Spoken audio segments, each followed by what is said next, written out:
के गढ़ में गुजरात में AIM सरबारी करने वाली है। देखिए, गढ़ किसी का भी नहीं होता। हमने कभी भी ये नहीं कहा है कि हैदराबाद जो है वो असदुद्दीन अवैसी साहब का गढ़ है या MIM पार्टी का गढ़ है। वहाँ पर हमारे चाहने वाले थे और MIM पार्टी जो है वो एक शहर से शुरू हुई थी। हम कोई राष्ट्रीय स्तर की पार्टी नहीं थे, लेकिन जैसे जैसे लोगों का रिस्पांस, लोगों का विश्वास और लोगों की मोहब्बत बढ़ती जा रही है, हमको ये उत्साह मिल रहा है। आज हम गुजरात इस देश का हिस्सा नहीं है, भारत देश का हिस्सा नहीं है। हमको भी अधिकार है, जिस तरह अलग अलग राजनीतिक पार्टियां आकर अपना नुमाइंदा वहां पे तय करती है, हमको भी अधिकार है और उसी अधिकार का इस्तेमाल करते हुए हम आज गुजरात में आए हैं। और यकीनन इतने सारे आप लोग जो आए हैं, इस बात का अंदाज़ा होता है कि हमारी ज़रा सी आहट के ऊपर आज इतनी बौखलाहट हो गई है। सोचिएगा कि असदुद्दीन अवैसी साहब आएंगे तो क्या हाल रहेगा।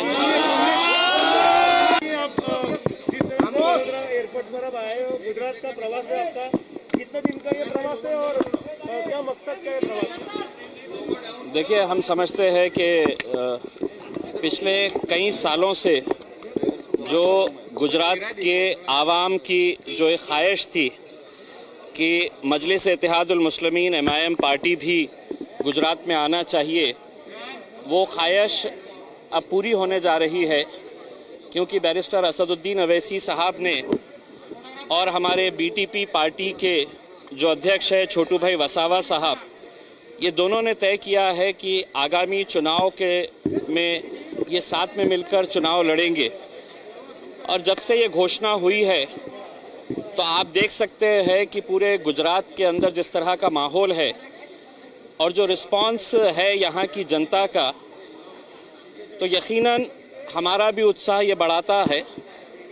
और हम गुजरात को एक बहुत अहम सेंटर मानते हैं, एक बहुत अहम राज्य मानते हैं, क्योंकि यहाँ पर कुछ राजनीतिक पार्टियों ने ये समझ के रखा है कि ये हमारा गढ़ है और इस गढ़ को कोई हिला नहीं सकता है, इस गढ़ के अंदर कोई आ नहीं सकता है। हम आए हैं लोगों के बीच, लोगों की मांग के ऊपर। लोगों ने ख्वाहिश जाहिर की थी कि बैरिस्टर असदुद्दीन अवैसी साहब ने गुजरात में आना चाहिए। इसी के तहत हम लोग यहाँ पर आए हैं। आज बड़ौदा में रहेंगे, जितने भी जिम्मेदार लोग रहेंगे उनसे मुलाकात करेंगे। कल हम भरूच जाएंगे, जहाँ पर छोटू भाई वसावा साहब और उनके जितने भी पार्टी के नेता लोग हैं उनके साथ मुलाकात करेंगे और आगे की रणनीति क्या होगी, किस तरह से आगे हम बढ़ेंगे, इस बारे में चर्चा करेंगे। और फिर परसों के दिन हम लोग सूरत में दिन भर जो गुजरात के अलग अलग इलाकों से लोग आना चाहते हैं, मिलना चाहते हैं, चूँकि ये 3 दिन का दौरा है और बहुत सारे लोगों की ये ख्वाहिश थी कि हमने अहमदाबाद भी आना, गोधरा भी आना, अंकलेश्वर भी आना, लेकिन ये एक प्राथमिक हमारी मीटिंग है। और इसके बाद लगातार MIM पार्टी के जितने भी देश भर के वरिष्ठ नेता हैं, सभी लोग लगातार यहाँ पर आते रहेंगे।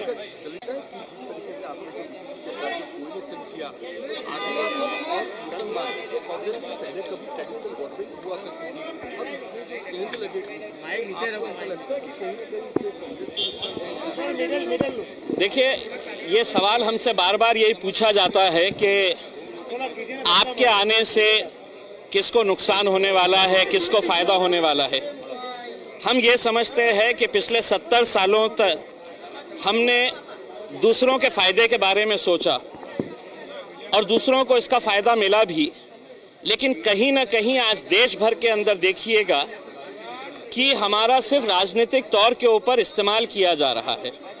हम कहीं पर भी ये दावा करने के लिए नहीं आए हैं, कहीं पर भी ये बोलकर नहीं आए हैं कि हम गुजरात आ रहे हैं तो यहाँ पे सिर्फ मुसलमानों की हम नुमाइंदगी करने के लिए आए हैं। यहाँ पर अगर ट्राइबल्स है, दलित है, पिछड़े वर्ग के लोग हैं, यकीनन मुसलमान एक बहुत बड़ा तबका है, क्योंकि देश में मुसलमानों के साथ जिस तरह का रवैया किया गया है राजनीतिक तौर के ऊपर, कि यहाँ पर हमको सिर्फ एक रबर स्टैम्प की तरह इस्तेमाल किया गया था, लेकिन राजनीतिक हमारा जो प्रतिनिधित्व होना चाहिए था, जो रिप्रेजेंटेशन होना चाहिए था, वो रिप्रेजेंटेशन नहीं मिल रहा है। इसलिए आज MIM पार्टी को इस तरह से रिस्पांस यहाँ पर मिल रहा है।